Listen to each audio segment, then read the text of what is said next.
Tonight, when you lie down to sleep, you're going to make a choice, and you might not even realize you're making it. But this one choice can either help heal your body, or it can slowly, quietly break it down. It can protect your brain, or, believe it or not, starve it of precious oxygen. We're talking about your sleep position, and it just might be the single most important health decision you make every single day. Think about it for a second. When was the last time your doctor asked you that? Probably never, right?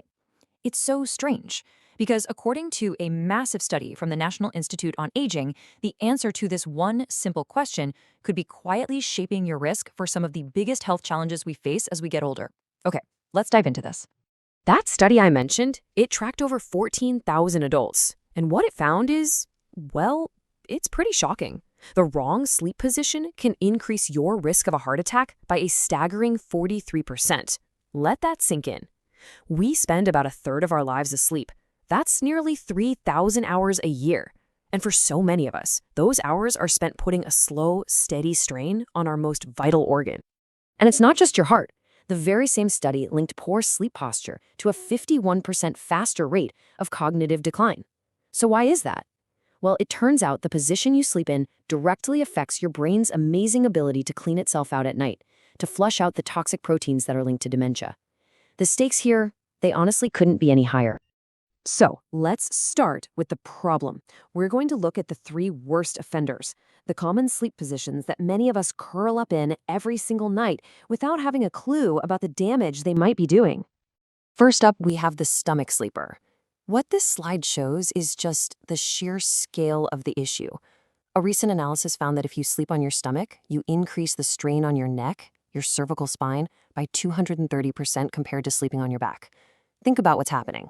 You're forcing your head to be cranked to one side for hours and hours. And this isn't just a number on a chart. This has real-world consequences. Let me tell you about Margaret Chen. She's 71, and she suffered from constant tingling in her hand for over a year. She was terrified she was having mini strokes. Turns out, it wasn't some complex neurological disease. It was her lifelong habit of sleeping on her stomach. But what's so amazing is how quickly her body responded once the problem was fixed. The solution was simple. Switch to side sleeping with the right support. And just look at this timeline. In 1 week, the tingling was almost gone. In 6 weeks, her morning pain went from a miserable 7 out of 10 down to a 3. Just incredible. All right, the second worst position is one that so many of us find comforting, the tight fetal curl. But here's the catch. A Harvard study found that when you curl up that tightly, you reduce your lung expansion by up to 34%. That means you're getting a third less oxygen to your heart, your muscles, and your brain all night long. Dr. Rebecca Torres puts it perfectly with this analogy. It's like trying to breathe through a straw for 8 hours straight. That tight curl literally compresses your diaphragm. It makes your heart work harder, and it breaks up your sleep. You wake up feeling exhausted, even after a full night, because your body was basically fighting for air. And now, for the number 1 worst position. And I'm telling you, this one might surprise you. It's sleeping flat on your back.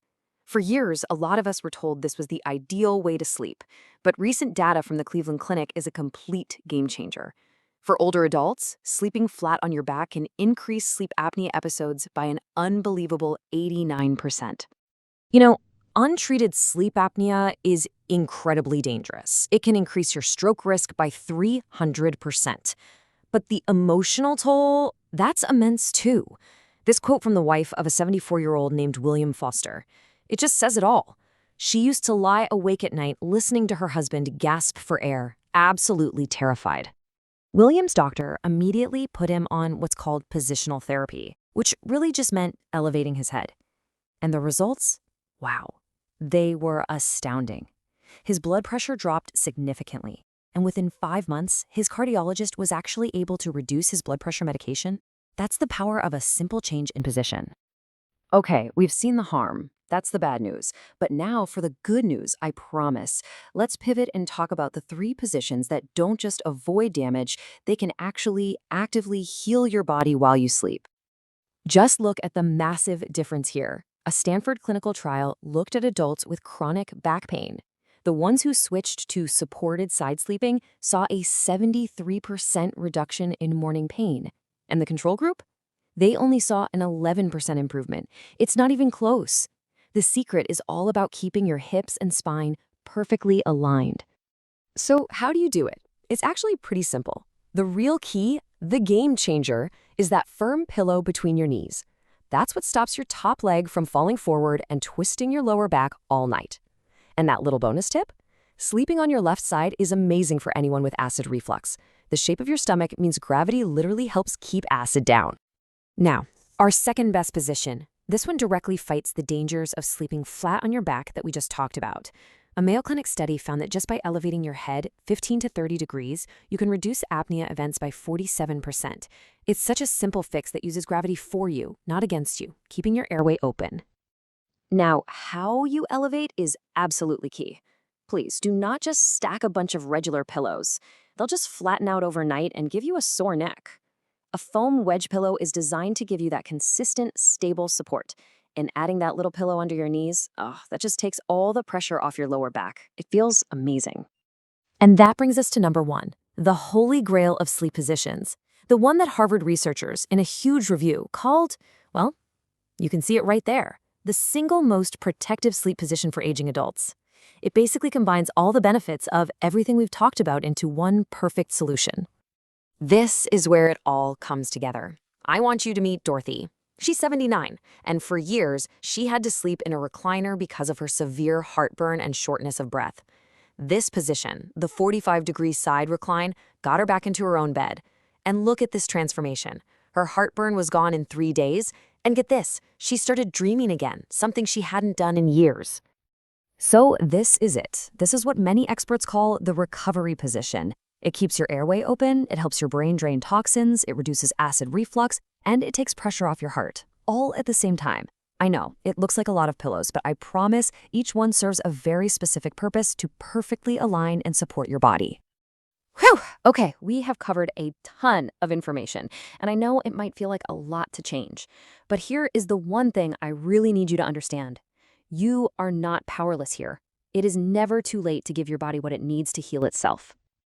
Remember William, the man who was stopping breathing dozens of times an hour? He just celebrated his 76th birthday by taking his grandkids fishing. That's not magic. That is the real-world result of this knowledge. This isn't just about avoiding pain. It's about reclaiming the life you want to live. So what's your path forward? Look, don't try to do everything at once. Just pick one thing. Seriously, just one. Maybe tonight you just add a pillow between your knees, or you try to sleep on your left side instead of your right. Commit to that one small change for just 7 nights and just see what happens. The science is clear. The stories are real. You have the ability to make your sleep a powerful tool for restoration and healing, and you can start tonight. The only question left is, what's your first step going to be?